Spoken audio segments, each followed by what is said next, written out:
გადაცემის პირველი ბლოკი დაეთმობა მზის ენერგიას და ზუსტად მზის ენერგიის კომპონენტით ვიწყებთ დღევანდელ შუადღის მონეტიზაციას, როგორც ხედავთ, ძალიან მრავალფეროვანი თემებია და საკმარისზე მეტი მიზეზი გაქვთ, რომ ზუსტად 1 საათი გაატაროთ ჩვენთან ერთად. დიდი ხანია გრედასთან ერთად ჩვენ ძალიან აქტიურად მივმართავთ საინფორმაციო კამპანიის ამაღლების პროცესს ენერგეტიკის მიმართულებით და მზის ენერგია ჩვენი განუყოფელი ფოკუსია, როგორც იტყვიან. მე მინდა ირინა კომეთიანს მივესალმო, რომელიც დღევანდელი გადაცემის თანაწამყვანია ტრადიციულად. ირა, მოგესალმებ, მადლობა რომ ხარ ჩვენთან ერთად და გვყავს დღეს ძალიან საინტერესო სტუმარი. ლელა კურტანიძეს მინდა მივესალმო, რომელიც ასორიოს ჰოლდინგის გენერალური დირექტორი გახლავთ. ლელა, დიდი მადლობა თქვენი დროისთვის. ჩვენ ძალიან ხშირად საუბრობთ და ეხლა მინდა ერთი საკითხი შემოვიტანოთ დღევანდელ ჩვენს დიალოგში. ყოველთვის არის, ნუ ეხლა რა თქმა უნდა, მზის ენერგიის პრიორიტეტიზაციაზე როცა მიმდინარეობს საუბარი და როდესაც ამ მიმართულებით კეთდება ფოკუსი, შესაბამისად აუცილებელია ჩვენ მზის ენერგიის, ასე ვთქვათ, აგრეგატები განვიხილოთ არა როგორც გენერაციის ობიექტი, არამედ განვიხილოთ როგორც გრძელვადიანი ციკლი რეალურად მისი ოპერირების და მისი ექსპლუატაციის საბოლოო ჯამში. ლელა, უპირველეს ყოვლისა, მოდი გადავიდეთ პირველი კითხვით ჩვენს სტუმართან და მე მინდა რომ აი დღეს გავამახვილოთ ყურადღება მზის ენერგიაზე და აგრეგატზე. არა როგორც რაღაც დროებით მოვლენაზე, დროებით აგრეგატზე ან ციკლზე, არამედ როგორც გრძელვადიან პროცესზე ქვეყნის ენერგეტიკის ჭრილში. გისმენთ ყურადღებით. გამარჯობა, უპირველეს ყოვლისა, კიდევ ერთხელ მოგესალმებით, მივესალმები ტელემაყურებელს. ნახეთ, გააჩნია რას განვიხილავთ. თქვენ თუ მეკითხებით მხოლოდ მზის პანელზე, ეგრეთ წოდებულ მზის პანელზე, ფოტოელექტრულ პანელზე, ეს ცოტა ისე უფრო კომპლექსური თემაა დღის მდგომარეობით, მაგრამ ასევე არსებობს მზის ელექტროსადგური. ორივე არის მზის ელექტროსადგურით. მზის ელექტროსადგური ყველაზე სწორი მიდგომა ჩვენ ყოველ შემთხვევაში როგორც EPC კომპანია ჩვენი გადმოსახედიდან ასე არის მზის ელექტროსადგურის სიცოცხლის ციკლს ვიწყებთ დაპროექტების ეტაპიდან. ვფიქრობთ არა მარტო წარმოებაზე და მეგავატებზე, არამედ ვფიქრობთ იმაზე თუ რა მოხდება 30 წლის შემდეგ, როდესაც სიცოცხლის ციკლი ასე თუ ისე ამოეწურება მზის ელექტროსადგურს. მზის ელექტროსადგურის შემადგენელი კომპონენტების უმეტესობა დღის მდგომარეობით არსებული პრაქტიკებით, მსოფლიოში არსებული პრაქტიკებით გადამუშავებადია, იმიტომ რომ შემადგენელი ნაწილები არიან არა მხოლოდ მზის პანელები, არამედ სტრუქტურა, რომელზედაც მოტაჟება მზის პანელი, ასევე ინვერტერები, კაბელები, ალუმინის თუ სპილენძის კაბელები, ტრანსფორმატორები და დამიწების სტრუქტურების შესაბამისად უმეტესობა ამ ნივთიერების გადამუშავებადია. მაგალითად, რაც ალუმინი და სპილენძის უკვე ნაცადი პრაქტიკაა და საკმაოდ ძვირად ღირებული ნედლეულია, რომელსაც ხელახლა გამოყენებაში უშваრთ. რაც შეეხება ინვერტერებს და ტრანსფორმატორებს, ესეც ელექტრული სტრუქტურაა, რომელიც არა მარტო გადამუშავებას ექვემდებარება, არამედ განახლებას ექვემდებარება. მისი რეციკლირება შეიძლება მოხდეს. რაც შეეხება მზის ელექტროპანელებს. მზის პანელები ეს საკმაოდ ნაცადი სტრუქტურა არის, მისი გადამუშავება უკვე მსოფლიო მასშტაბით, განსაკუთრებით დასავლეთის ბაზარზე ევროპაში. იმიტომ რომ ისინი უკვე საკმაოდ დიდი ხანი ამ ინდუსტრიასთან თანამშრომლობენ. მზის ელექტროპანელი არის გადამუშავებადი სხვადასხვა პრინციპით. არის პრინციპი, როდესაც ნაცადი პრინციპი, როდესაც ხდება მისი დაშლა, ალუმინის ჩარჩოს მოშორება და ალუმინის გადამუშავების დაშვება, შემკრები ყუთის მოცილება, მის კაბელების დაშლა, კაბელების გადამუშავება, ამ ყუთის გადამუშავება და შემდეგ თვითონ ლამინატის დაქუცმაცება. რაც ინდუსტრიული ნარჩენი არის, რაც ასევე კარგია იმისთვის, რომ ნარჩენების ასე ვთქვათ, ეგრეთ წოდებულ ნაგავსაყრელზე არ გქონდეს დიდი მასის პრობლემები, მაგრამ ამავდროულად არ არის სწორი მიდგომა თუ ასე ვთქვათ, არასწორი მიდგომა არის, იმიტომ რომ მზის პანელის ლამინატი შეიცავს საკმაოდ ძვირად ღირებულ ნედლეულს, რომლის ხელახალი გამოყენებაც შესაძლებელია. მზის პანელი შეიცავს შუშას, რომელიც ძვირად ღირებული ნედლეულია, შეიცავს სილიკონს, სპილენს და ვერცხლს. ნევა, თქვენ ნებართ ის არამდე ირა დასობს კითხვას, ეხლა იმდენად მნიშვნელოვან საკითხს შეეხეთ, რომ არ შემიძლია არ გავაკეთო ერთი რემარკა. ხო, მე ორივე ნაწილი გკითხეთ რეალურად, როგორც სადგურების ნაწილში, ასევე თვითონ ერთეული მზის პანელის ნაწილში.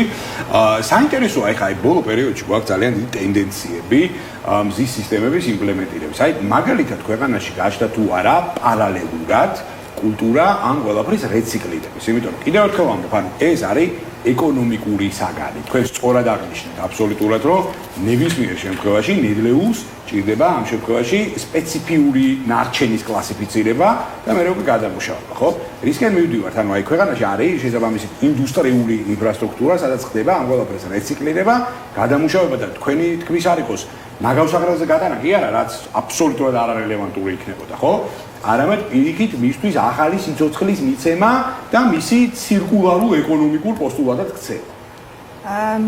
აბსოლუტურად საინტერესო კითხვა არის. დღეს მდგომარეობით საქართველოს როგორც ბაზარი მზის ინდუსტრიისთვის ჯერ კიდევ ძალიან ახალგაზრდა არის. შესაბამისად არსებობა იმისი თუ კითხვა იმის შესახებ არსებობს თუ არა გადამუშავების მაგალითად გარხნები, ეს ცოტა ამ მომენტისთვის ნაადრევი იქნებოდა ჩემის აზრით.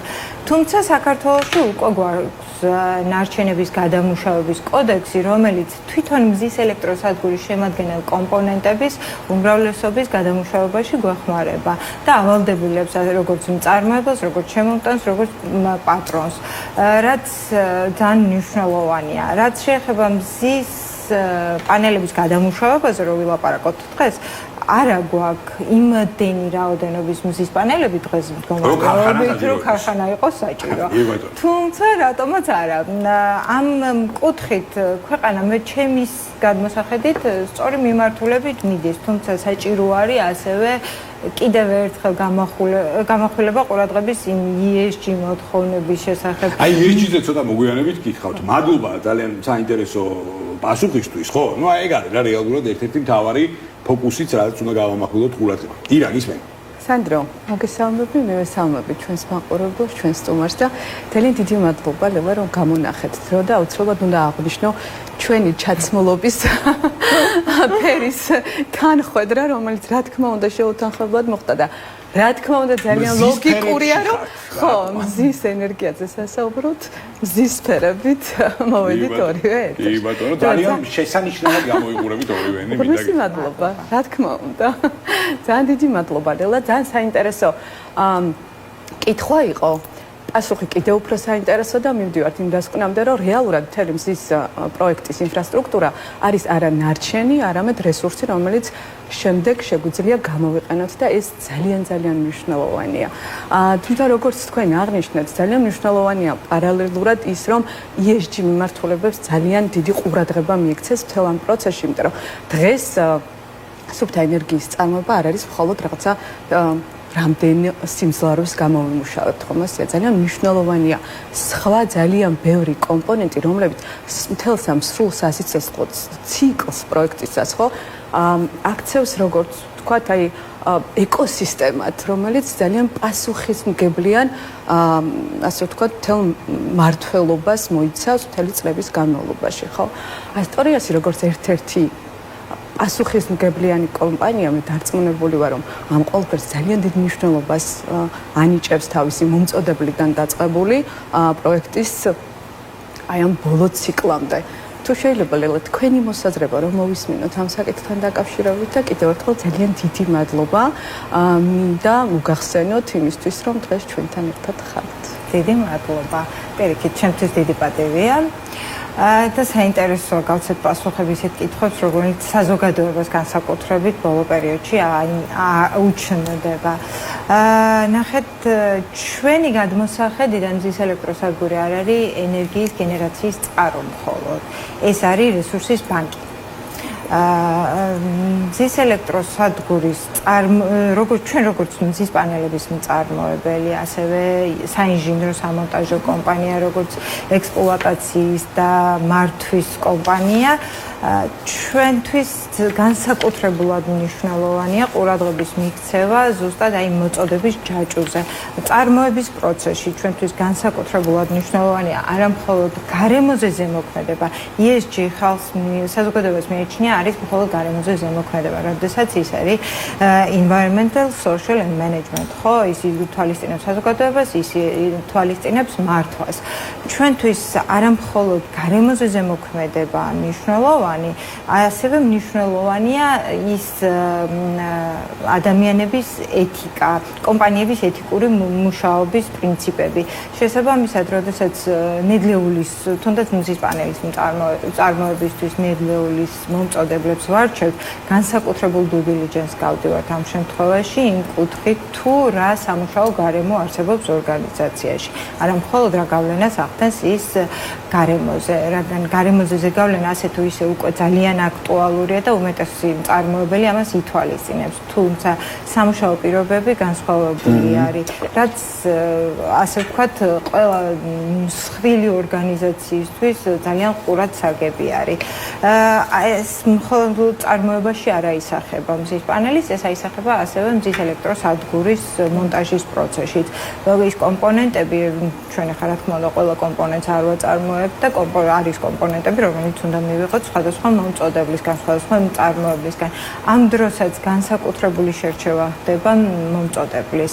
განსაკუთრებულად დიდ ყურადღებას ვაქცევთ თუ საიდან მოდის რა პროდუქტი, რა გავლენას იქონიებს სამომავლოდ არა მარტო გარემოზე, არამედ საერთოდ საზოგადოებრივ მდგომარეობაზე, თუნდაც ინფრასტრუქტურაზე. შესაბამისად, ხო, ეს ნამდვილად ხალხგასასმელი არის ჩვენთან და პატივსაცემი. ლეონამ დაიწყო საუბარი, მადლობა საინტერესო პასუხისთვის, მადლობა საინტერესო კითხვისთვის. წინა კითხვის პასუხად დაიწყო ESG-ზე საუბარი. და შესაბამისად აი მინდა უკვე ESG ნაწილზე ფოკუსირდეთ და ESG-ზე გავაკეთოთ აქცენტი. რეალურად არის ძალიან საინტერესოა კომპანიის პრიზმაში, აი კომპანია თვითონ რა ყურადღებას აქცევს და რა ფსონს აკეთებს პარტნიორებთან ურთიერთობაში ერთიანი ჯაჭვის სტრუქტურის ნაწილში, ზუსტად გარემოს დაცვით, სოციალურ კომპონენტებზე და აი შესაბამისად მე მაინტერესებს აი ESG პროცესები.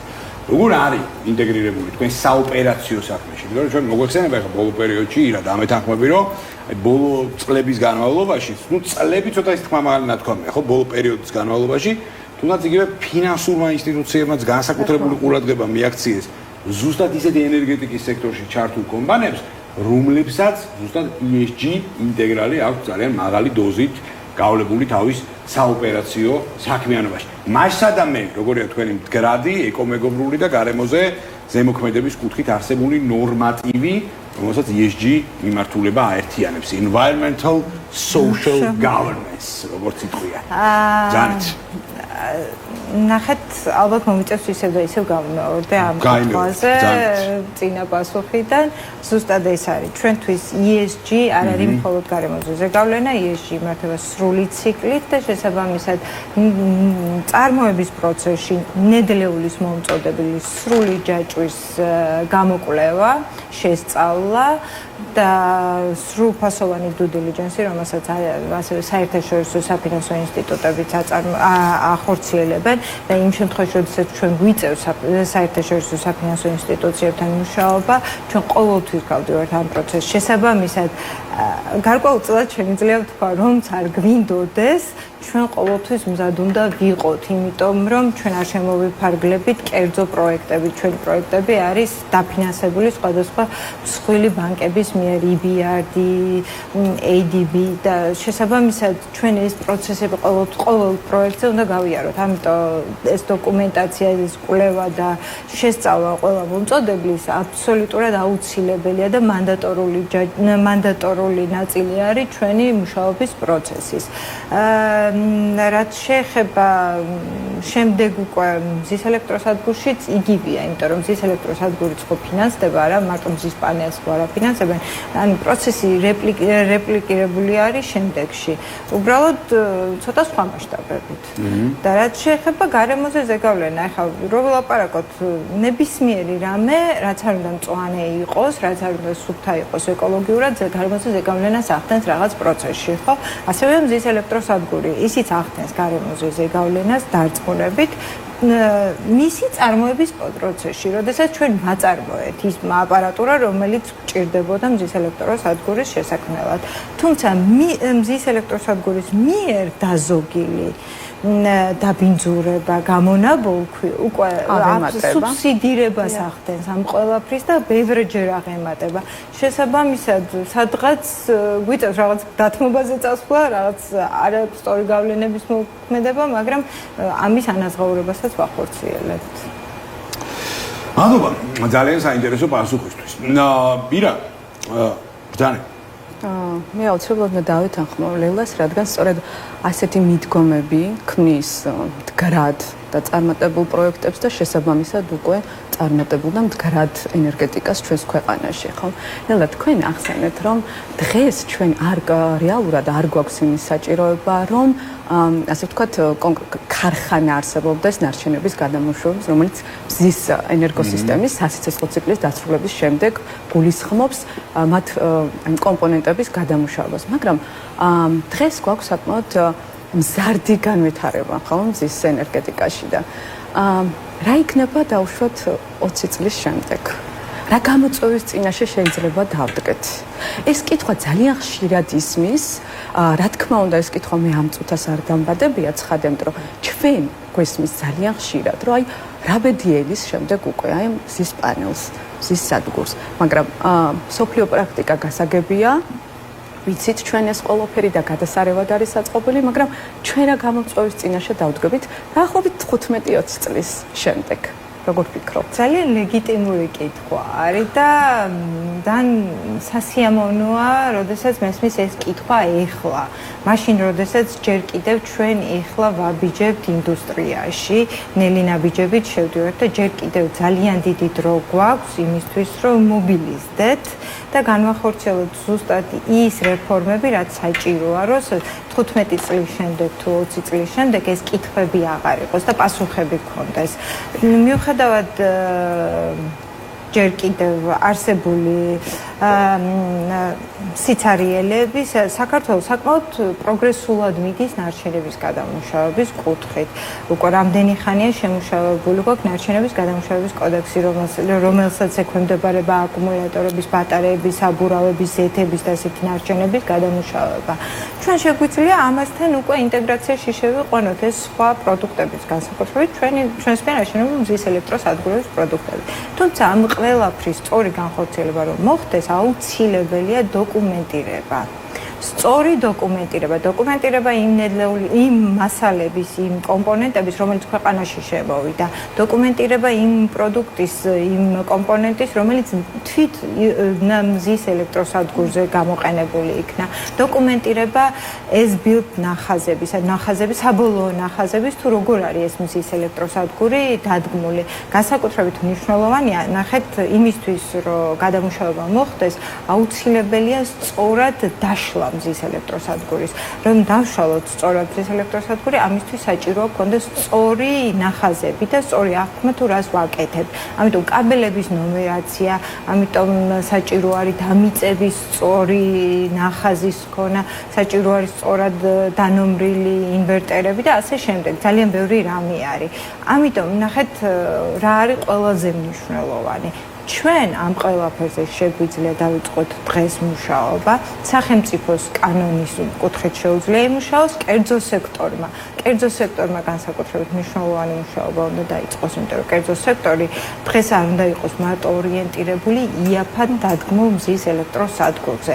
ის, რაც ჩვენ სწორ ცხოვრების ციკლს მოგცემს მზის ელექტროსადგურის, არ ღირს იაფი. ამას რა თქმა უნდა ფასი ემატება. დღეს დადგმული, სწორად დადგმული მზის ელექტროსადგური შეიძლება ოდნავ უფრო ძვირი ღირდეს, თუმცა მოგცემს იმის საშუალებას, რომ 20 წლის მერე 30 წლის შემდგომ აღარ გქონდეს ეს კითხვები რა უყოთ ამ მასალას. პირიქით, ჩვენ შეგვიძლია ამ ყველაფრისთვის მოვემზადოთ. განსაკუთრებით მნიშვნელოვანია ეს ფაქტი, რომ ეს ყველაფერი უკვე არსებობს სოფლიოში, ფანტასტიკური პრაქტიკები არსებობს ჩვენზე ბევრად წინ წასული ქვეყნების ამ ინდუსტრიაში, რომელიც ჩვენ არ უნდა დავაკოპიროთ არავითარ შემთხვევაში, ძალიან დიდი შეცდომა იქნება დაკოპირება, თუმცა შეგვიძლია გადმოვიტანოთ, გავფილტროთ, მოდიფიკაცია გავუკეთოთ და მოვარგოთ ქართულ რეალობას. თუმცა საქართველოს ჯერ კიდევ არ არის ისეთ ფაზაში, რომ მართლა დღეს ქარხნის გახსნაზე ნუ ვიფიქრებ. ძალიან ხარამებს გავაკეთოთ. ძალიან საინტერესო აქცენტები დაისვა და მადლობა ამისთვის. ევა, იმედია ჩვენი გადაცემის სტუმარი ხშირად იქნებით კიდევ. ირა, ძალიან დიდი მადლობა ასევე საინტერესო როგორც ყოველთვის საინტერესო ინტერაქციისთვის და მადლობა მომავალ შეხვედრამდე გემშვიდობებით.